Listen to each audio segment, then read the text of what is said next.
What is your name? I'm Rowena Sacay. Rowena Sacay.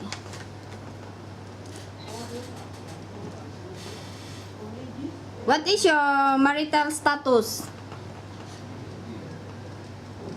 Are you married or single? No, I mean, what is your marital status? Are you a married or a single? I'm single, mom. Single. How old are you? I'm 41. 41 years old. When is your birthday? Your birthday? November 3, 19. November 3, 1975. What is your height and your weight? 5 and 45. 45 kilo Yes. and 5 flat. Yes. Do you have children? Yeah, I have So you are a single mother. You are a single mother. How many children you have? one daughter. Only one daughter. Yes. What is the work of your husband? Do you have a husband? No. I don't have. How old is your daughter? She's 20 years old. 20 years old. Oh, she's big already. She's studying college. Right? Yeah. Yes, ma'am. Who look after your daughter when you come here to work? My sister-in-law. Your sister-in-law. Your sister-in-law is a single or married? Married, mom, but don't have a kid. I don't have children. Yes. Okay. How old is your sister-in-law? She's 65. 65? Yeah. But she's still strong to look after your daughter. Yes, mom, she's strong. Do you ask permission to your sister-in-law to come in Malaysia to work? Yes. Okay. But make sure that you don't give any problem after you come and you tell that nobody look after your daughter, not to go home, like this, like that. Yes, mom, I would. Okay. What is your educational level? Educational level. High school, mom. High school. How many years? 4 years. 4 years. So you finish your high school. Yes. Do you have any work experience overseas? Yes, from Qatar. Qatar. And here I'm How many years you work in Qatar? 2 years, mom. 2 years. So you finish your work contract. You work in Qatar as what? As nanny, and then As sometimes, as a domestic helper? yes, What is your work there? household. Household. Your employer don't have children, or We have how many children she have? 3. 3 children. How old are they? 1 year, before, 1 and 4. How old are they? The 3 children. 1 year old, 8 years, and 2 years. I cannot hear. Hello? 1 year old. 1 year old? And 2 years old. 1 year old and 2 years old and 2 years old and 3 years old. 1 year old, 2 years old, and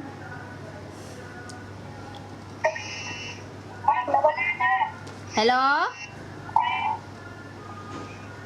Wait, I can hear. I can hear it.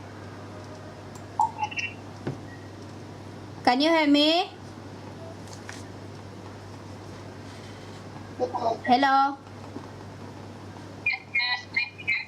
Okay, your employer got 3 children. Your employer in Qatar. How old are they? 1 year old and 2 years old and 3 years old. 1, 2, 3. 1 year old, 2 years old, 3 years old. Yes. And how many domestic helper there? You alone or got another maid? I have Have another maid. So your work there is cleaning the house or look after the children. Yeah. The child. You look after the 3 children. Not the mouse, now it says no internet connection. Hello? Wait, I can hear.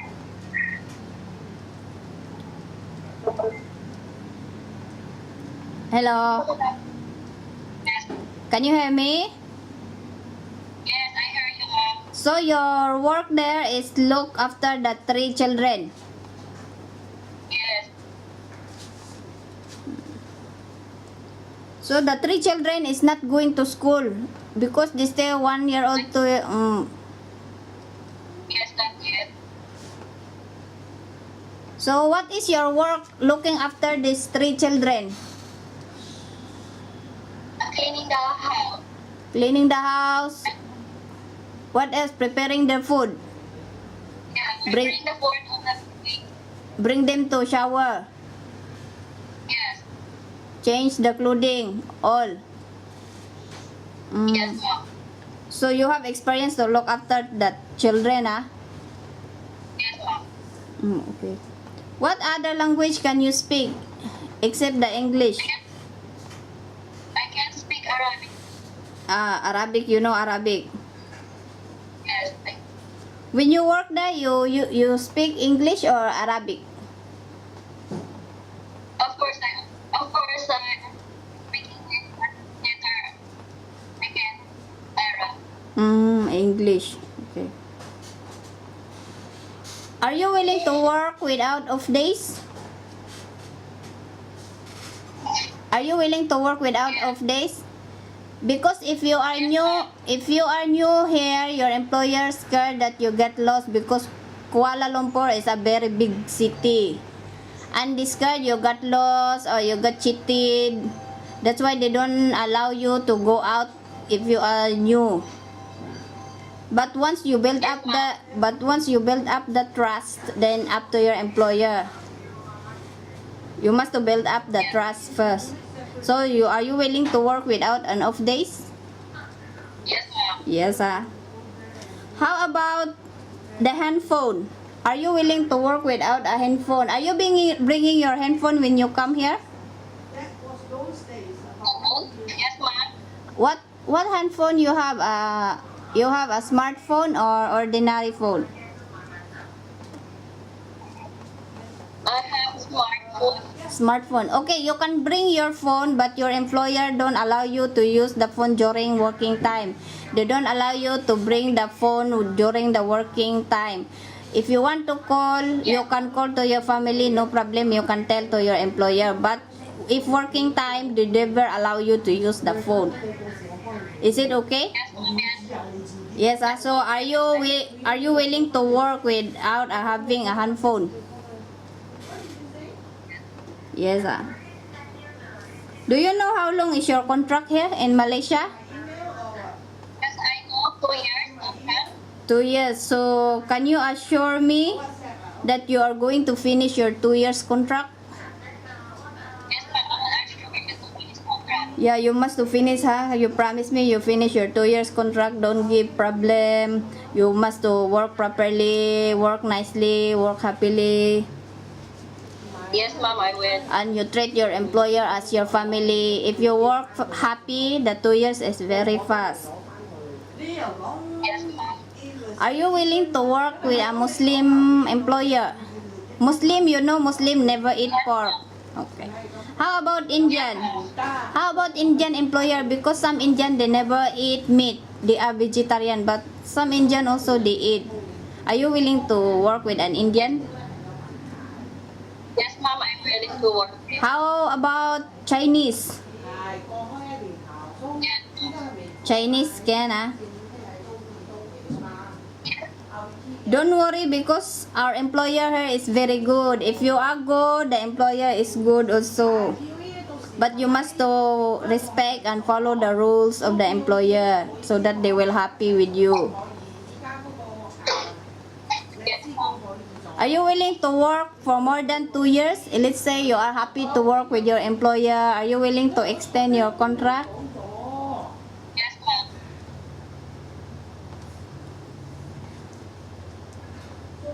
Do you have experience look after the old people? Yes, ma'am, I have experience. Where?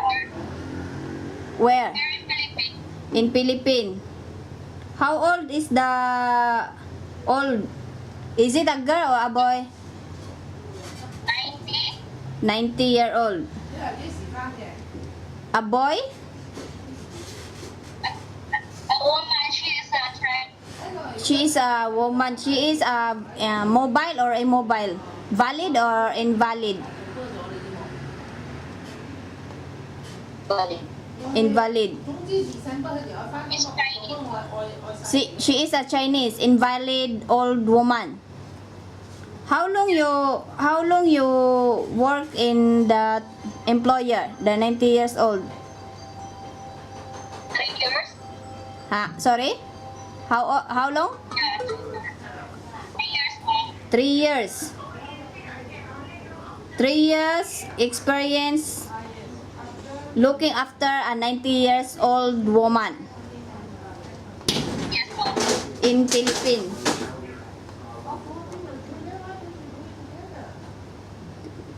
So what is your job looking after the old woman, the invalid? What is your job? You bring her to take a bath. Yeah, Can you tell me what is your job looking after this 90 years old woman?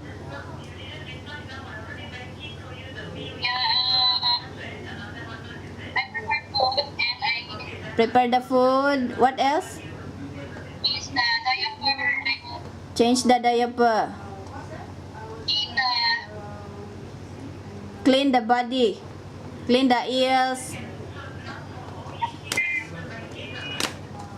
Hello? Hello?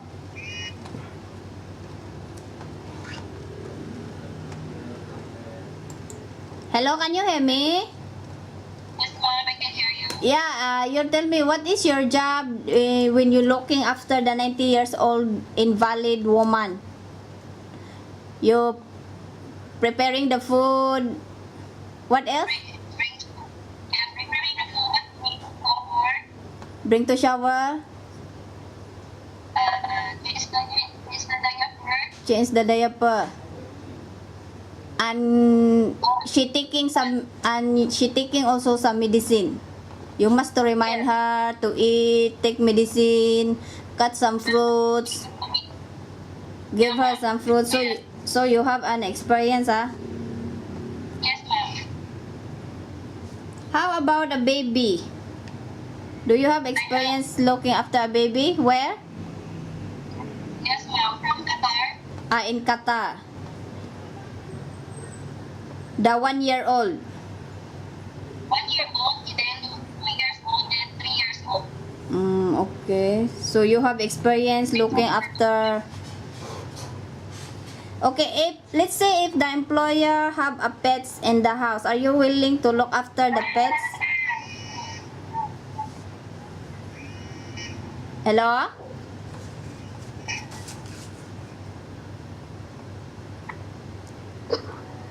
Hello?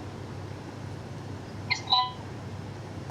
If let's say the employer have a pets, because some employer here they got dog, they got cat, are you willing to look after the pets also? give the pets a food, shower the pets. Okay, yes, Ma'am. Do you know how to hand wash? Because some employer, the clothing is expensive, they ask you to hand wash. Not all clothing can put in the washing machine. Do you know how to hand wash? Yes, ma'am. Yes, ma'am, I know. Do you know how to cook? Yes, ma'am. What food can you cook? What food can you cook? I cook curry, chantoy, and Shanghai, minuto, chado. Philippine food. Yeah, and How about Arabic food? You know how to cook Arabic food? I don't know how. You don't know.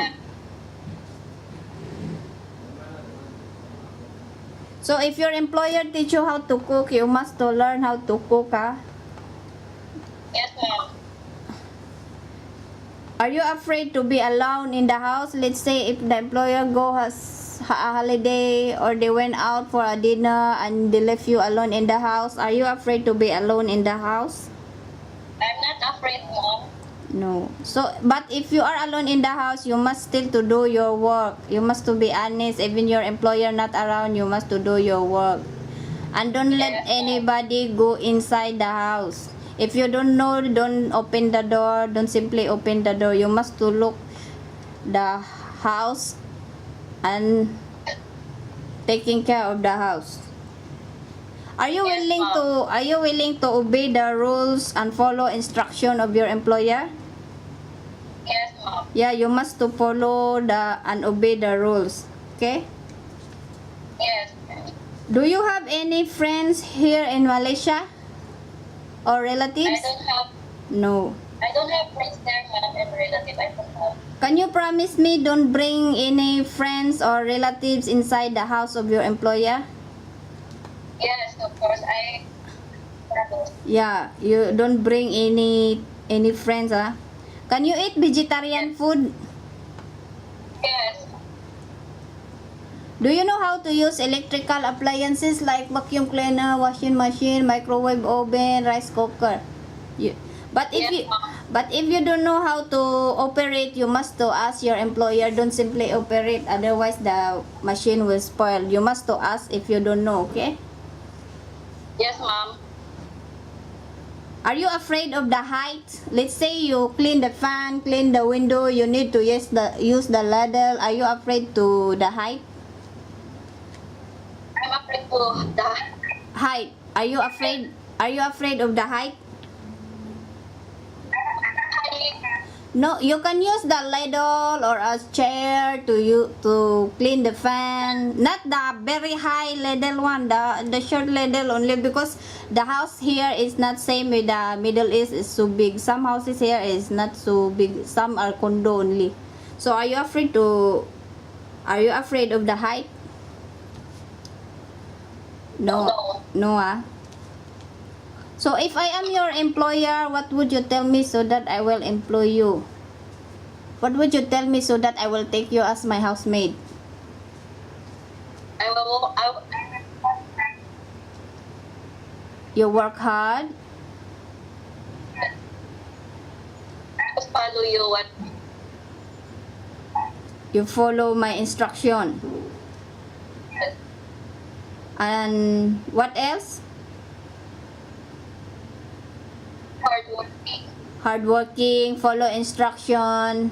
And the most important is you must to be honest. Yes, mom. You must to be honest to your employer. Let's say you can find money, you must to give them back.